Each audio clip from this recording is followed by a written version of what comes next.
당장 우리나라도 비상이 걸렸습니다. 비상이 걸렸습니다. 화면 함께 보겠습니다.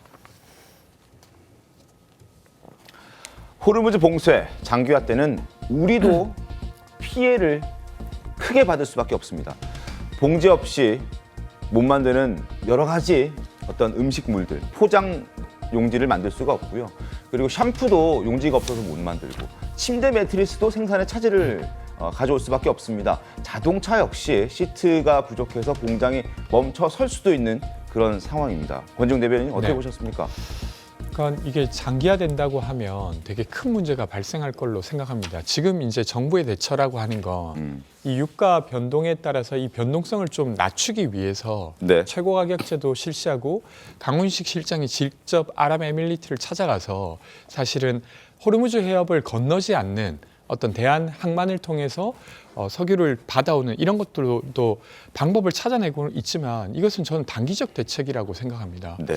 그래서 이렇게 전쟁이 장기화될 경우에는 에너지 소비의 정도나 이런 것까지 다 포함해서 대응을 해야 된다고 생각하고요. 저는 이 전쟁과 관련해서 좀 이야기 드리고 싶은 건 사실 미국과 이스라엘은 이해관계가 좀 다른 상태입니다.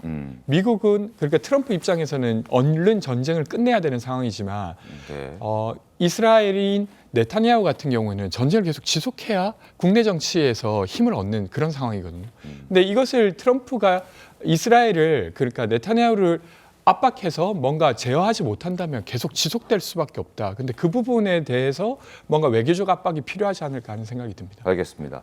자, 강훈식 대통령 비서실장 최근 중동 다녀오면서 아랍에미리트로부터 최우선적으로 원유를 공급받기로 약속했다라고 밝혔습니다. 목소리 들어보시죠.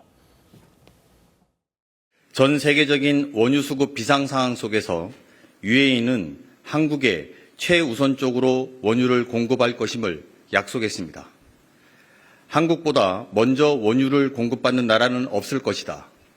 한국은 원유 공급에서 최우선이다. 넘버원 프라이어리티라고 분명하게 약속해 주었습니다.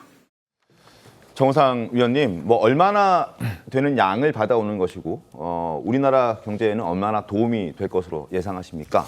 예, 지금 이제 우리가 지금 비축하고 있는 원유 및 나프타 이런 관련된 거 한 208일분 정도를 갖고 있습니다. 근데 네. 거기에 지금 이번에 추가적으로 원유 공급을 했기 때문에 일정 부분 뭐 더 그 비축량이 늘어나는 건 사실이겠지만 현재 호르무즈 해협 봉쇄가 장기화될 경우에는 사실 그 저희 어떤 얼마나 더 그 버틸 수 있을지에 대한 장담을 할 수 없는 상황입니다. 지금 뭐 8일치 정도라고 하는데 뭐 8일치 정도에서 208일분에서 8일치 뭐 증가되는 그 수준이라면 분명 도움은 되는 거지만 근본적인 해결책은 될 수가 없는 상황인 거죠.